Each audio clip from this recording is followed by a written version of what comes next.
if I told you that the absolute hardest part of teaching an adult a new language isn't the grammar, Right.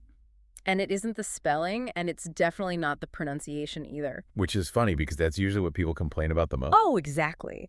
But the hardest part, the true, bottleneck of pedagogical design is deciding which 99% of the human experience you just have to ruthlessly ignore. Oh, that is so true. It's a brutal process, honestly. Right, because when you're constructing a foundation from zero, every single new word is this massive cognitive load for the learner. Huge. I mean, you literally cannot give them the nuance of their native tongue. No, you can't. You have to strip their entire reality down to just a handful of raw elemental concepts. And just cross your fingers and hope it's enough to build a bridge across that linguistic chasm. Yeah, that's exactly it. So, welcome to today's deep dive. We are stepping into that exact environment today. It's a highly strategic, almost uncomfortably sparse world.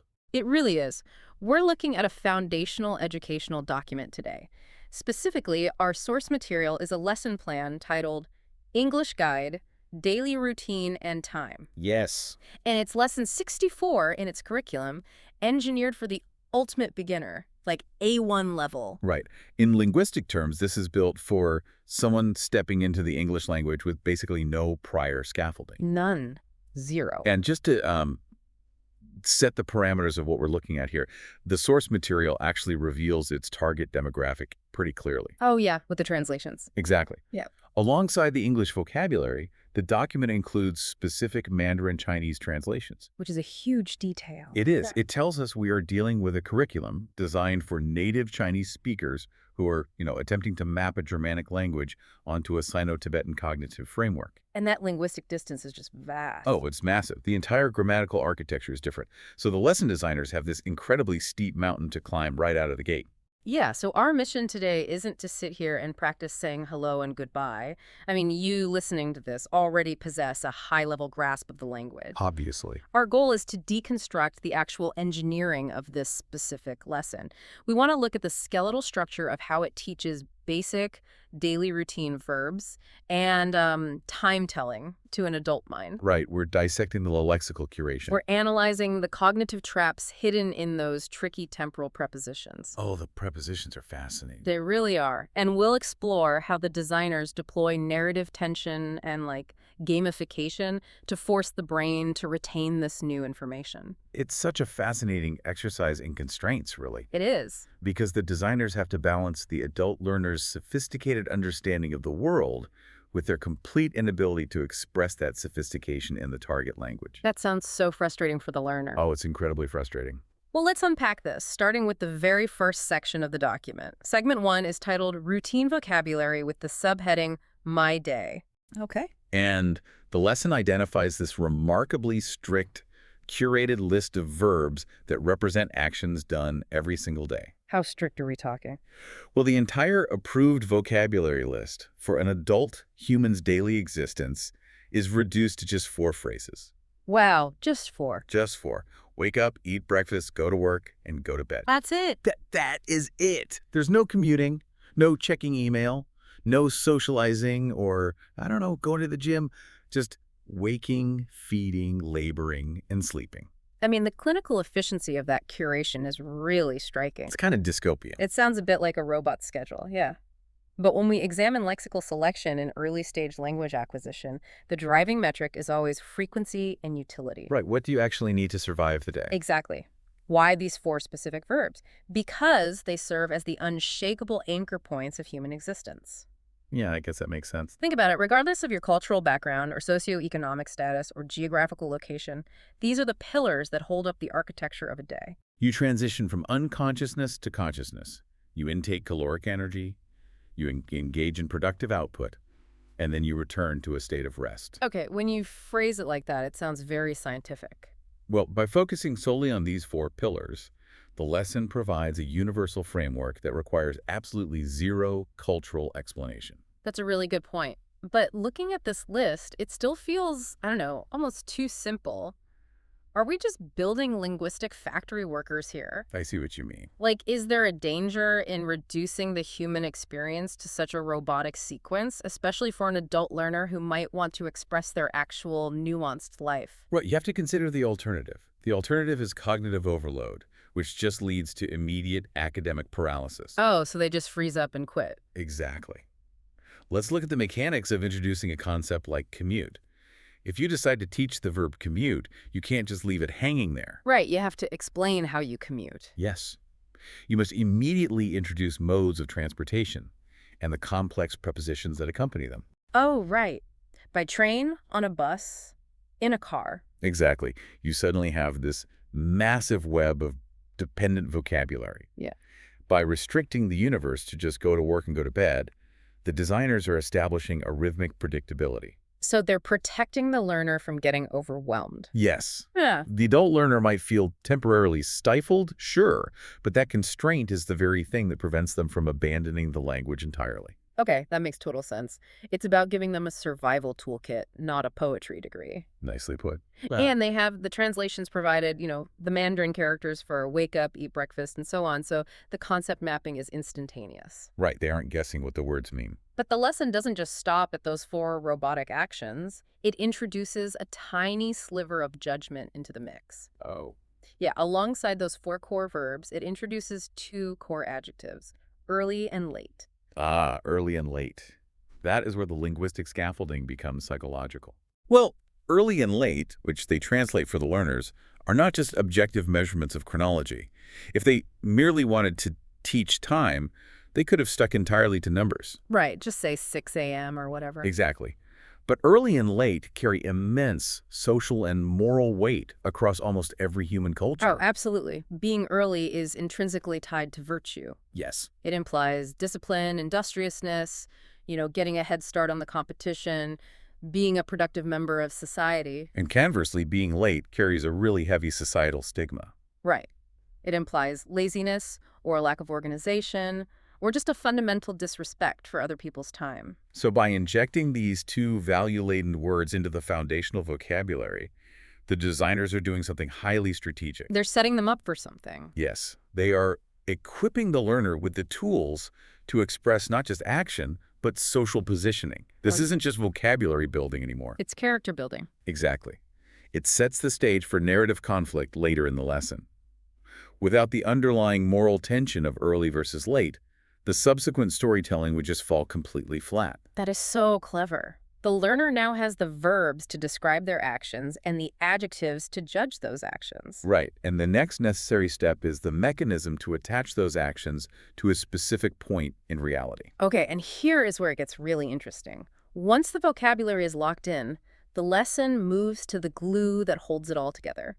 Segment 2 is the grammar focus. The dreaded grammar section. Yeah, but they handle it so well. The document explicitly targets the question, what time do you blank?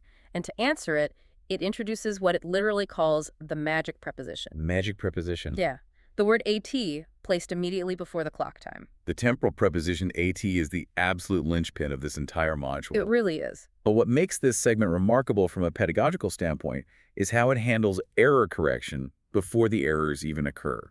I noticed that. The lesson actively showcases the wrong answers. It doesn't just present the rule and hope for the best. No, it confronts the mistakes head on. Yeah, it places a massive red X next to the sentence, I wake up 7 o'clock. And it places another massive red X next to, I wake up in 7 o'clock. It forces the learner to look at the exact mistakes they are statistically most likely to make. Right, before guiding them to the giant green checkmark next to, I wake up AT 7 o'clock. Highlighting negative examples is a really powerful tool in linguistic instruction. Let's actually analyze the anatomy of those specific mistakes, because they tell us everything about how the target demographic's brain is processing the new language. Okay, let's do it. Take the first incorrect sentence, I wake up 7 o'clock. Why would a native Mandarin speaker instinctively drop the preposition entirely? Well, I'm trying to put myself in the shoes of that learner. Is it because the little linking word just feels like, I don't know, redundant filler? Like if I say the action and I say the time, the point is communicated right. Why do I need a microscopic 2-letter particle to stick them together? You have hit on the exact mechanism of native language interference. Really? Yes. In Mandarin Chinese, temporal markers generally do not function the same way they do in English. A speaker might simply state the time and the action sequentially. Oh, without needing a connector. Exactly. Hmm. The grammatical architecture of their native tongue doesn't require a tiny abstract spatial particle to glue a verb to a clock. That makes total sense. Therefore, when they formulate an English sentence, their brain naturally discards the preposition because, from their perspective, it serves no communicative purpose. It's just grammatical dead weight. But the English language is totally obsessed with these tiny structural particles. Oh, we love them. If you drop the AT, the sentence feels structurally unstable to a native ear. It just sounds wrong. It does. So what about the second mistake, the lesson highlights, the one that says, I wake up in 7 o'clock? Now that mistake stems from a slightly more advanced cognitive misfire. Oh, really? How so? It happens when the learner has actually recognized that English requires prepositions, but they misapply the spatial metaphor. Right, because English prepositions of time are notoriously chaotic. Chaotic and completely illogical. We say things happen in the morning, on Monday, and at 7 o'clock. It's a nightmare for learners. It really is.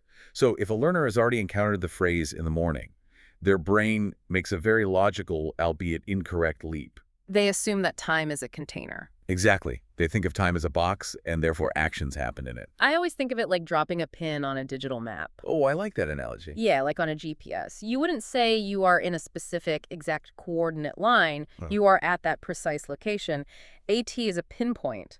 It's a specific singular moment on the timeline of the day, whereas inflator implies a volume or a duration, like wading into a swimming pool. Yes, you are in the morning because the morning is this vast expanse of hours. But 7 o'clock is a sharp needle drop. That spatial mapping analogy is exactly how native speakers unconsciously process it. But notice the tactical restraint shown by the lesson designers here. What do you mean? They do not launch into a complex lecture on spatial versus temporal cognitive mapping. They don't explain the linguistic history of Germanic prepositions. Right. They spare the learners the linguistics seminar. They bypass all of that and simply label it the magic preposition. Okay, I actually wanted to challenge that framing for a second. Go for it. Does calling a rigid grammatical rule magic insult the intelligence of an adult learner? You think it's too childish. Kind of. I mean, we are talking about professionals, perhaps engineers or doctors, who are learning this language. Telling them to use a magic word feels a bit, I don't know, infantilizing, doesn't it? Does it gloss over the mechanics they actually need to understand? That's a very fair question. While it might seem slightly juvenile on the surface, from a cognitive science perspective, it is a highly effective heuristic. How so? We have to consider Stephen Krashen's theory of the affective filter. The affective filter. Remind me what that is. It's essentially the emotional wall a learner puts up. When an adult learns a new language, their affective filter, their anxiety, their fear of looking foolish, their frustration is often incredibly high. Oh, sure. Nobody wants to feel stupid, especially an accomplished adult. Exactly. If a teacher stops to explain the abstract spatial temporal mapping of prepositions, the learner's cognitive load immediately exceeds capacity. Their affective filter slams shut. And they just stop learning. They completely tune out. So the magic label is actually a pressure release valve. Oh, I see. It signals to the adult brain like, hey, do not overanalyze this structural anomaly. Yes. Just apply this tiny piece of magic, this simple tool, and your sentence will instantly function. It lowers the barrier to entry and manufactures immediate success. So they say, I go to work at 9 o'clock, the teacher praises them, and their confidence spikes. Precisely. The designers are prioritizing functional communication over linguistic theory. That makes a lot of sense. They don't need to understand the molecular structure of the glue. They just need to know it holds the wood together. Exactly. But, you know, rules practiced in a sterile vacuum evaporate quickly. You can only drill, I wake up at 7 so many times before the adult brain completely tunes out. Oh, absolutely. Rote memorization is boring. So to make this structural anomaly stick permanently, you have to attach it to the messy reality of human behavior. Which is the perfect transition into the application phase of the lesson. They move from declarative knowledge, which is knowing the rule, to contextual knowledge, seeing the rule in action. Yes. And this brings us to segment 3, which is titled Story Time. Ah, story time. And it deploys a narrative called The Early Bird. This is arguably the most critical part of the entire lesson plan. I would agree with that. We're introduced to 2 characters, Lukas and Anna, And the document provides very specific stage directions for how this should be presented by the teachers. Those sage directions are so important. They really are. The hosts reading the dialogue are instructed to read slowly, accommodating the A1 processing speed, but to lean heavily into the emotional arcs. Right, because Lucas is supposed to sound incredibly energetic and proud in the first half. Yeah, and then completely disoriented and groggy in the second half. The inclusion of emotional performance notes is vital here. Yeah. A1 learners rely heavily on prosody, the tone, the pitch, the rhythm of speech, to decode meaning when their vocabulary falls short. That's fascinating. So, scene 1 opens with Lucas and Anna having coffee. Okay. Anna initiates the conversation by asking about his daily routine, specifically asking, "Are you an early bird?" She's utilizing the cultural idiom we discussed earlier, linking time to virtue. Exactly. And Lucas immediately takes the bait. The text explicitly says he puffs out his chest. Typical. Right. He declares, "Oh, yes, I am very healthy. I wake up AT 6 o'clock every morning." Wow. Very impressive, Lucas. Anna is suitably impressed. She says, "Wow, 6 o'clock, that is very early. Then what do you do?" And he just keeps going. Yeah. Right? Oh, he continues his performance. He says, "I eat breakfast AT 7 o'clock. Then I go to work AT 8 o'clock. And Anna buys it. Fully buys into the persona. She tells him, "You are a great man, Lucas." Oh, wow. The sociological dynamics in this brief exchange are just dense. They really are. Lucas is weaponizing the foundational vocabulary to construct a highly idealized, socially dominant persona. He is linking the concept of early directly to healthy and great. He knows what society values. He knows that society rewards the 6 a.m. riser. He is curating an image of intense discipline and productivity. It is the ultimate Instagram filter, but applied to a basic English dialogue. That's a perfect way to describe it. He's presenting the aspirational version of his life, the version that gets likes and admiration. And the brilliance of it is how the grammar is smuggled in. Yes, the grammar. I wake up AT 6, I eat breakfast AT 7, I go to work AT 8. He is rapid-firing the magic preposition over and over again. Demonstrating its natural conversational rhythm without it ever feeling like a rote grammar drill. The repetition serves to normalize the structure in the learner's auditory processing.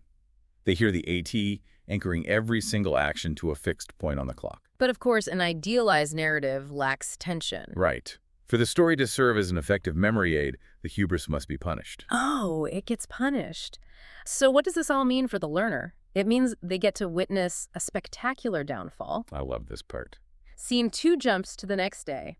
The clock time is established immediately. It is 11 o'clock in the morning. Late. Very late. Very late. Anna calls Lucas on the phone. And the lesson text actually incorporates sound effects into the script for the learners to hear. Really? Like what? There's a loud ring.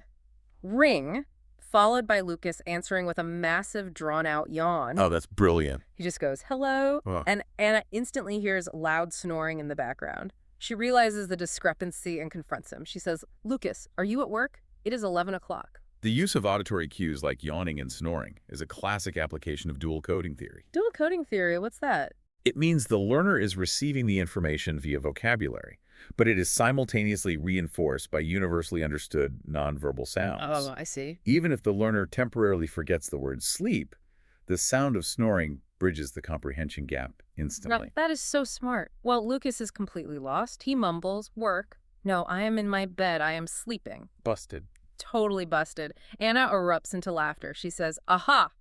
You do not wake up at 6. You are a liar." The jig is up. It really is. Lucas sighs, defeated by the evidence, and delivers his confession.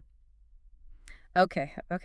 The truth is, I wake up 12 o'clock. I am very late. It's a perfectly executed sting operation.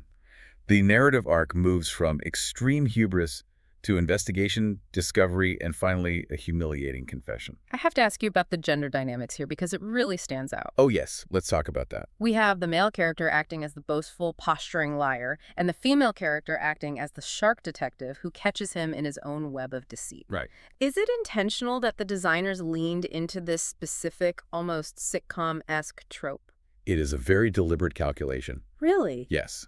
When designing curriculum for adults, you are fighting a constant battle against boredom and the feeling of being infantilized. Right, you can't just talk about colors and shapes. Exactly. You cannot give them stories about talking animals or children going to the park.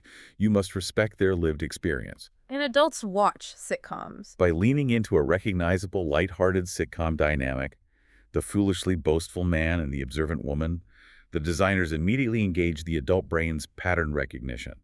The learner recognizes the social situation instantly. And it provides a massive hit of dopamine when Anna catches him. And that dopamine hit is the holy grail of pedagogy. Is it really that powerful? Oh, absolutely. Emotion, particularly humor and surprise, acts as a chemical fixative for memory. Wow. When the learner laughs at Lukas being exposed as a fraud, their brain floods with neurotransmitters that solidify the neural pathways associated with that moment. So they actually remember the grammar better because they thought the joke was funny. Yes. They're infinitely more likely to remember the grammatical structure of I wake up at 12 o'clock because it is permanently attached to the punchline of a joke.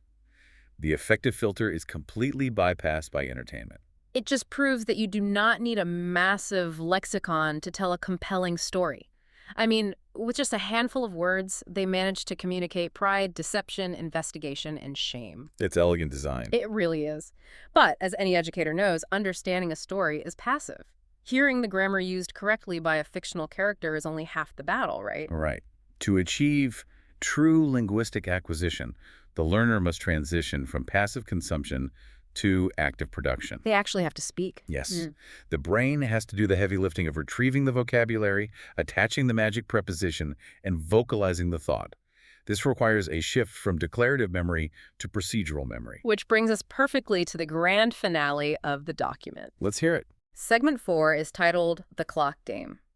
It acts as an interactive closer for the lesson, and it's structured as a rapid-fire, 4-round exercise. Okay, a game. Yeah.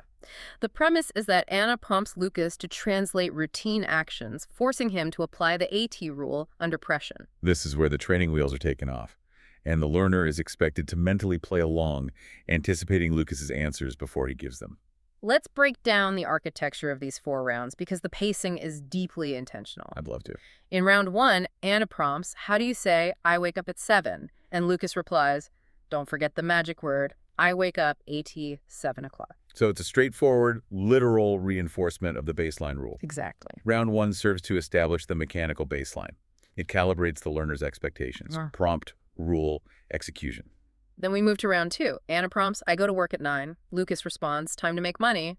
I go to work at 9 o'clock. Okay. And round 3 follows the exact same rhythm. Anna prompts, "I go to bed at 10. Lukas says, "I'm tired. I go to bed at 10 o'clock. The subtle evolution in rounds 2 and 3 is crucial here. Notice that Lukas doesn't just act as a translation machine. Right. He adds a little flair. He adds context. Time to make money. I am tired. It fleshes out the bare bones verbs. It connects the physical action to the underlying human motivation. Yes. You don't just go to work because the clock says 9. You go to work to generate income. You don't just go to bed because the clock says 10. You go to bed because your biology demands rest. Furthermore, the first 3 rounds are designed to cultivate a sense of security and rhythm. They focus on highly standard, socially acceptable routines. Waking at 7, working at 9, sleeping at 10. Exactly. This is the idealized adult day.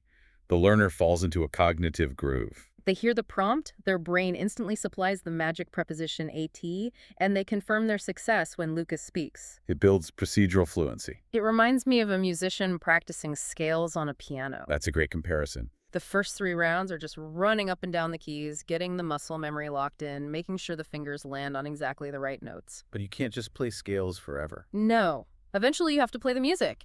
And that is exactly what round 4 does. It acts as the structural climax. Round 4 is where the pedagogical design shows its true cleverness by shattering the very pattern it just spent 3 rounds building.